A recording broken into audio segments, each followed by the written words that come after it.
तुमचं चॅन वायच्या प्लॅटफॉर्मवरती सहर्ष स्वागत आहे. आज पण आपल्याशी गप्पा मारण्यासाठी एक वुमन एंटरप्रेन्योर आलेली आहे, जिचं नाव आहे सुरभी बनकर चौकटे.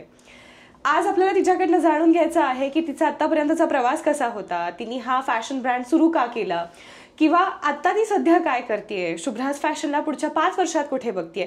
तर ही सगळीच माहिती आपण तिच्याकडनं जाणून घेऊयात.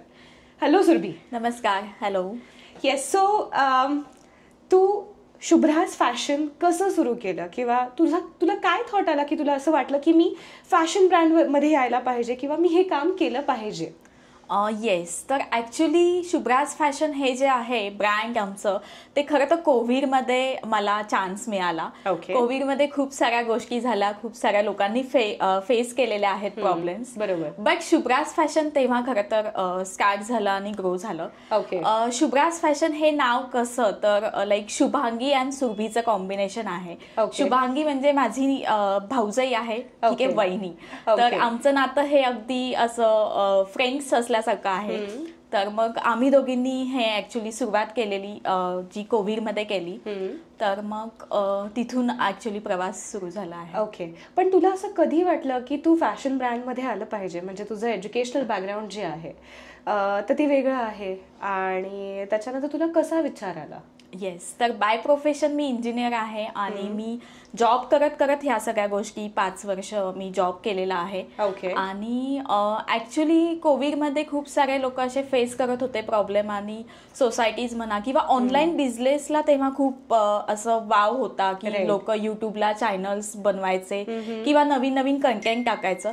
तसंच काहीसं आम्ही कंटेंट सुरुवात केली आधी, की साडी तुम्ही कशा पद्धतीने नेसू शकता किंवा तुम्ही कशा वेगवेगळ्या प्रकारे स्टाईल करू शकता.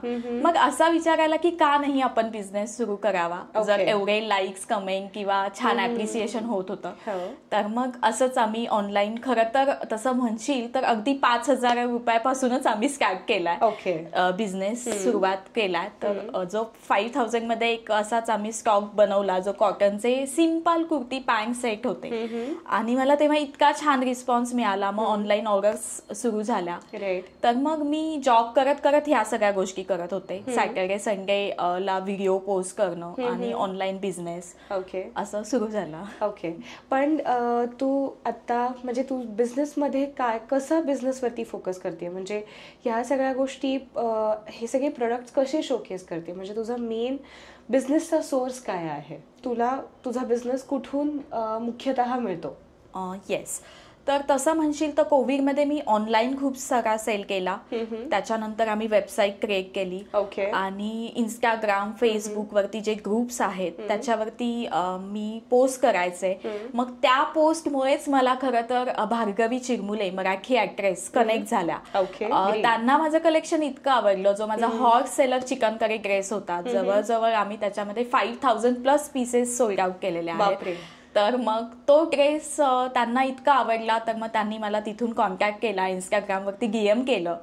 आणि त्या शूटलाही रेडी झाल्या. मला तेव्हा फार छान वाटलं की म्हणजे सेलिब्रिटी स्वतःहून इंटरेस्ट दाखवताय.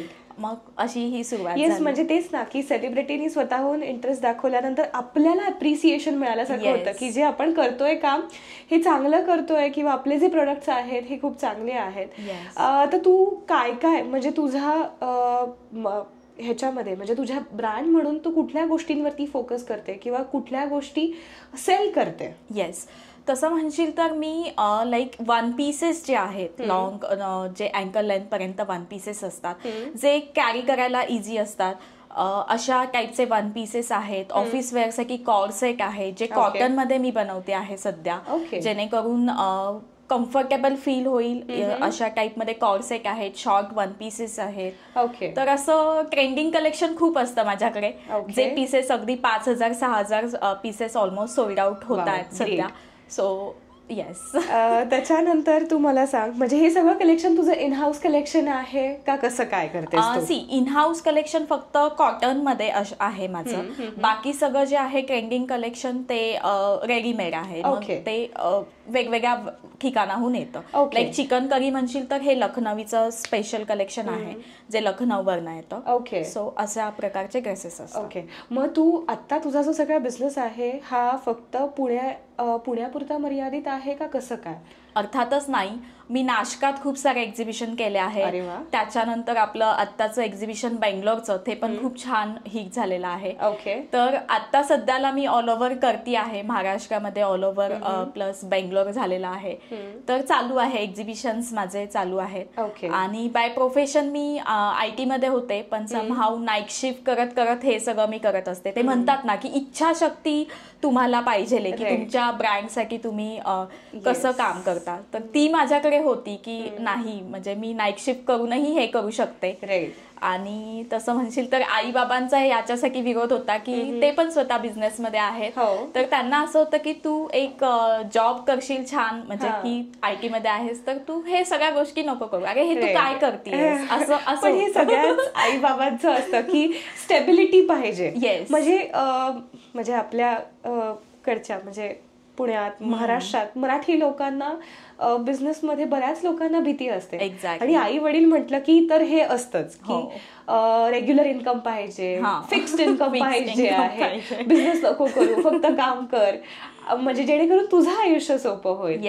पण शुभ्राज फॅशन म्हणजे आता मी सुद्धा शुभ्राज फॅशनचे बरेच प्रोडक्ट्स यूज केलेले आहेत आणि इट इज व्हेरी नाईस. म्हणजे जो कम्फर्ट आहे किंवा जे व्हरायटी आहे ही खूपच एक्सक्लुझिव्ह आहे. तर तू एक्झिबिशनच का तुझा मेन फोकस ठेवलेला आहे? तू शॉपचा वगैरे का विचार करत नाही? येस. तर हा शॉपचा वगैरे विचार म्हणजे की शॉप टाकलं आपण तर त्याला डेली बसणं आलं किंवा बाकी एक्सपेन्सेस असतात. पण जसं जर मी एक्झिबिशन करते तर 2 दिवसात मला तेवढा फुटफॉल मिळतो. बरोबर. रेंट जरी जास्त असेल एक्झिबिशनचं पण तेवढा फुटफॉल मिळतो. हे कस्टमर्स माझे ऑनलाईन साठी रेग्युलर कस्टमर होऊन जातात.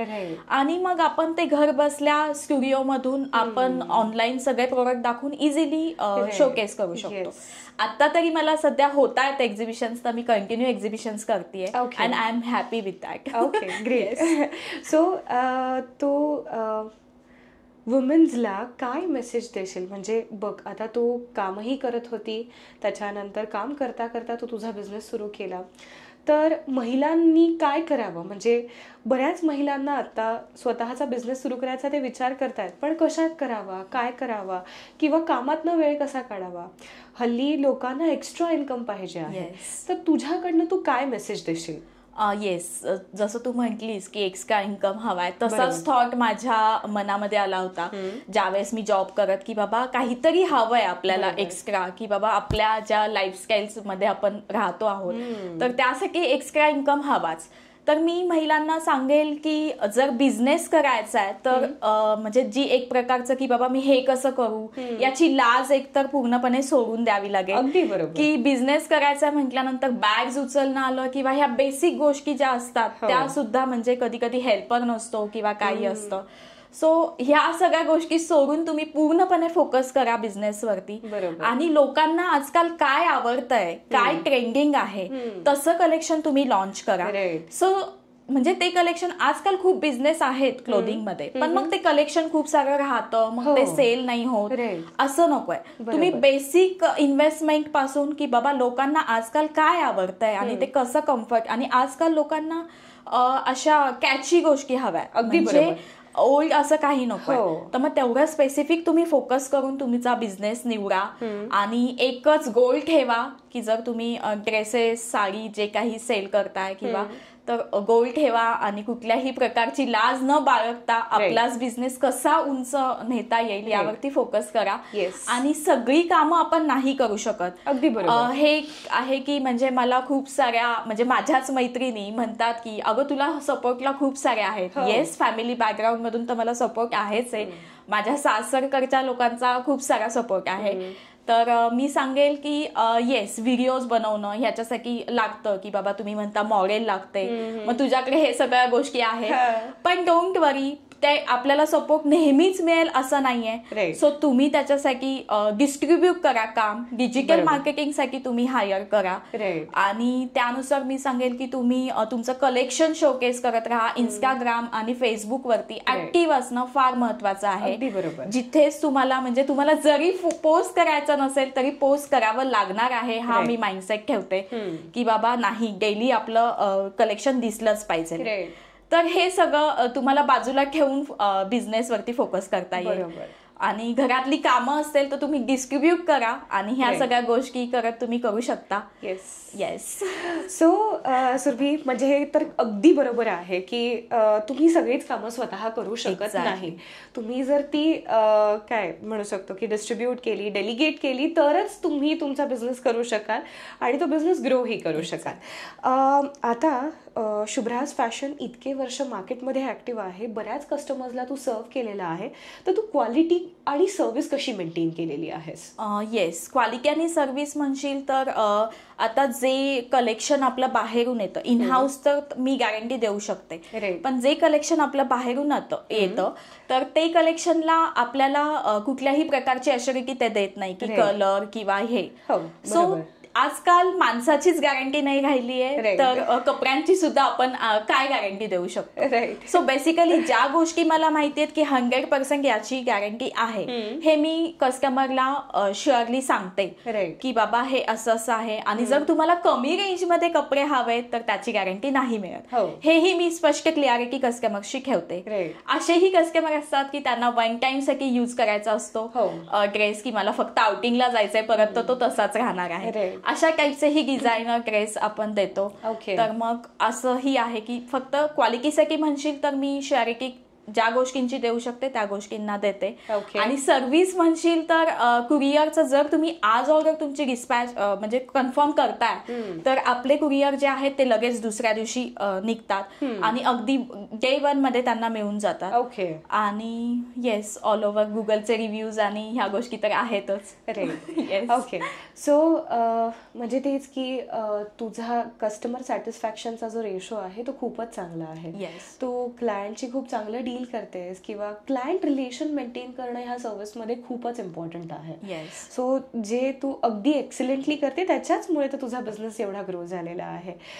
सुरभी, तू शुभ्राज फॅशनला पुढच्या 5 वर्षात कुठे बघते? म्हणजे तू काय गोल ठेवलेला आहे की तुला शुभ्राज फॅशन इकडे इकडे घेऊन जायचं आहे? येस, तसं म्हणशील तर माझा गोल हा असणार आहे की वर्ल्ड वाईड मध्ये माझं ब्रँड पोहोचो. आणि B2B आता मी फोकस करतेय. आतापर्यंत B2C चालू होतं, तर आता B2B साठीही फोकस करतेय. बेंगलोरमध्ये आपले ऑलमोस्ट कलेक्शन जात आहे, तर तिकडे पण आपले असणार आहे कलेक्शन. म्हणजे तुझे जे इन हाऊस आता कलेक्शन तू आणणार आहेस ते सुद्धा तू B2B मध्ये सेल करायचा विचार करतेस? ओके. आणि सुरभी, तुझा एखादा असा एक्सपिरियन्स किंवा मोमेंट की म्हणजे जो तुझ्यासाठी इतका आनंदीदायी होता तुझ्या बिझनेसच्या रिलेटेड, असा कुठला मोमेंट शेअर करू शकशील आमच्यासोबत? येस, आनंदीदायी म्हणशील तर मला भार्गवी चिरमुले मॅमचा DM जेव्हा आला तो खूप जास्त आनंदी होता. तसंच येस, एक्झिबिशन्स तर ॲज युज्युअल आपले हिट जातातच. आणि ॲप्रिसिएशन, सो येस, हेच आहे की भार्गवी मॅमचा जेव्हा मेसेज आला तेव्हा मला असं इतकं छान वाटलं की म्हणजे सेलिब्रिटी स्वतःहून आपल्याला विचारतायत की कलेक्शन छान आहे. त्यांच्यामुळे माझे अनेक सेलिब्रिटीज पण कनेक्ट झालेले आहेत. ग्रेट. आतापर्यंत तू कुठल्या सेलिब्रिटी सोबत शूट केलेला आहे? येस, मी मंजिरी ओक मॅम सोबत केलेला आहे, तसंच समिधा देशपांडे आहे, भार्गवी चिरमुले आहेत. येस, आणि बाकी इन्फ्लुएन्सर तर चालूच असतात आपले. येस. ग्रेट. त्याच्यानंतर एक शेवटचा प्रश्न तो म्हणजे की लग्नानंतर तू म्हणजे जातीने शिंपी झालीस. सो म्हणजे असं म्हणतात ना की आपण जातीचा बिझनेस केल्यानंतर आपल्याला त्याचा खूप चांगला फायदा होतो. तर तुला असा काही अनुभव आला का किंवा असे काही वाईब झाले का की मी जे काम करते it is a right work? कारण की तुमच्या म्हणजे तुम्ही सुद्धा आधी तुझ्या घरचे म्हणजे चौकट्यांकडचे कापडाचा बिझनेस करायचे. सो ह्याबद्दल मला थोडंसं काहीतरी सांगशील? येस, नक्कीच. तर मी लग्नाआधी ऍक्च्युली हा बिझनेस चालू केला. आणि लग्नाचं तर म्हणशील तर खूप सारे चॅलेंजेस फेस केलेत मी कोविडमध्ये. सो फायनली घरच्यांनी ऍक्सेप्ट केल्यानंतर मला अशा वाईब्स नंतर क्रिएट झाला की बाबा हो. आणि आशिष पण म्हणजे माझा नवरा की खूप हेल्पफुल आहे किंवा सगळीच फॅमिली. आणि मग असं झालं की आता जॉब करत करत इतक्या दिवस ठीक आहे चाललाय बिझनेस, छान चालू होतं. पण मग एकंदरीत लग्नानंतर असं झालं की आशिष म्हणे की नाही आता तुला फोकस केला पाहिजे. मग तेव्हापासून मी अजून मोटिवेट झाले. आणि येस, तू म्हणतीस तसंच की शिंपी असल्यामुळे मला मे बी खूप छान वाटतंय. आणि येस तर आहे नक्कीच, अर्थातच तसंच असावं. तुझी सगळ्यात ह्या बिझनेसमध्ये म्हणजे तू जसं सांगितलंस की काम करताना आपल्याला लोकांची गरज लागतेच. जर आपल्याला चांगला बिझनेस करायचा आहे, सक्सेसफुल बिझनेस करायचा आहे, तुझी मेन सपोर्ट सिस्टीम कोण कोण आहेत? येस, तर माझे मेन सपोर्ट सिस्टम माझा नवरा आशिष चौकटे, तसंच माझी वहिनी म्हणजे शुभांगी. ती म्हणजे कुठल्याच कामाला तिच्या तोंडात नाही हा शब्द नसतो. सो ती माझी खूप म्हणजे बेसिक गोष्टीपासून तिने मला खूप या गोष्टीमध्ये सपोर्ट केलेला आहे बिझनेससाठी. तसंच माझे ननंद आहेत पायल चौकटे आणि आमचे आई पप्पा, तर यांनी छान म्हणजे पूर्णच फॅमिलीने मला सपोर्ट केलाय. आणि अजून एक गोष्ट मला सांगावीशी वाटते की कधी रिलेटिव्ह तुमच्याकडनं परचेस करतील किंवा आपले नातेवाईक खूप आहेत आणि ते खूप परचेस करतील किंवा तुम्हाला सपोर्ट करतील म्हणून बिझनेस करायचा म्हणून बिझनेस करायचा असा थॉट कधीच ठेवू नका. म्हणजे मी कधीच ठेवला नाहीये हा थॉट. म्हणजे माझा जो सगळा बिझनेसचा जो क्राऊड आहे तो बाहेरच्या एरियामध्ये किंवा आपल्या एरियातले सुद्धा नसतात. मग बाणेर, पिंपळे सौदागर इकडे जास्त क्लायंट्स आहेत. आणि क्लायंट्सही खूप अप्रिशिएट करतात की तू एवढं हार्डवर्क करतेय. येस, हार्डवर्क शिवाय तर काही गोष्टी पॉसिबलच नाहीयेत. So hard work is very important. म्हणजे मला तर जाम विश्वास आहे जर तुम्ही कष्ट करताय तर तुम्हाला नक्की त्याचं फळ मिळणार. डेफिनेटली. नाही, लोकांना काय वाटतं की एवढं सगळं ही टाकतीये, सगळं छानच चालू आहे, काय सगळं सहज सोपं ऑर्डर्स मिळत आहेत. ह्याचं म्हणजे तुला माहित बी तू काही लोकांकडनं ही गोष्ट ऐकलेली असेल तर तुला ह्याच्यावरती काय सांगायचं? येस, म्हणजे आमचे व्हिडिओज वगैरे आणि मी खूप ऍक्टिव्ह आहे सोशल मीडियावरती. सो मला कधी कधी माझ्या बॉडीवरती पण इम्पॅक्ट होतो की ह्या सगळ्या गोष्टी की हा तुझं खूप छान चालू आहे किंवा काय असं काइंड ऑफ म्हणतात की नजर लागते, तसं काइंड ऑफ होतं माझं. पण मी तरीही टाकत असते पोस्ट असं. आणि खूप सारे लोक असेही आहेत की खूप छान पद्धतीने अप्रिशिएट करतात की फोन करतात, अगं सुरभी खरंच तुझं खूप छान चाललंय. पण त्यामागे जे कष्ट आहेत ते म्हणजे आपल्यालाच माहिती असतात की म्हणजे तू जर माझा प्रवास म्हणशील तर मी एक्झिबिशन्स एकेकाळी एकटीने पण केलेले आहेत बाणेर वगैरे साईडला. तर एकदाची गोष्ट अशीच की मी रात्री येत होते कॅबने, समहाऊ माझा नवरा नव्हता त्या दिवशी. सो गाडी मी अजून काही प्रॉपर शिकलेली नाहीये कार. सो मग मी कॅबने येत होते तर रात्रीचा पाऊस आला होता आणि मला इतकं टेन्शन आलं की माझे कपडे सगळे आणि ओपन एरियामध्ये एक्झिबिशन होतं. सो त्यावेळेसचे जे चॅलेंजेस असतात ना की सगळं पॅकिंग करायचं, म्हणजे लॉस पण होऊ शकतो आणि खूप भीती असते. पण मग आजूबाजूला लोक देवाने पाठवलेलीच असतात ह्यासाठी. मी त्यावर फार विश्वास करते आणि ग्रॅटिट्यूड फील करते की म्हणजे आहेत माझ्यासाठी लोक. तर मग असंच झालं आणि मी कॅबने येत होते आणि रात्रीचे 12 झाले होते मला सगळं पॅकअप करून आणि मी एकटी होते. आणि कॅब ड्रायव्हरने बॅग्स बघून म्हणाला की मॅडम एवढ्या सगळ्या बॅग्स तुमच्या कसं काय? मी म्हटलं हे बघा दादा, पैसे जास्त घ्या पण मला पोचवा. सो तेव्हाच मग त्याला गाडी चालवताना एक कॉल आला म्हणजे त्याच्या मुलाचाच की पप्पा खायला काहीतरी घेऊन या. सो मला असं फील झालं की बाबा ह्यांनी एवढं हे केलं. तर मी उतरल्यानंतर त्यांना म्हटलं दादा हे घ्या 200 रुपये तुमच्या बाळासाठी खायला काहीतरी न्या. म्हणजे मला असं फार कोणी भेटलं की दया येते असं. तर मग तो एक इन्सिडेन्स माझा फार हे होता की एवढा सगळा पाऊस आणि ते दादा पण म्हणाले नाही मॅडम नका तुम्ही. म्हटलं नाही तुम्ही घेऊन जा माझ्याकडनं.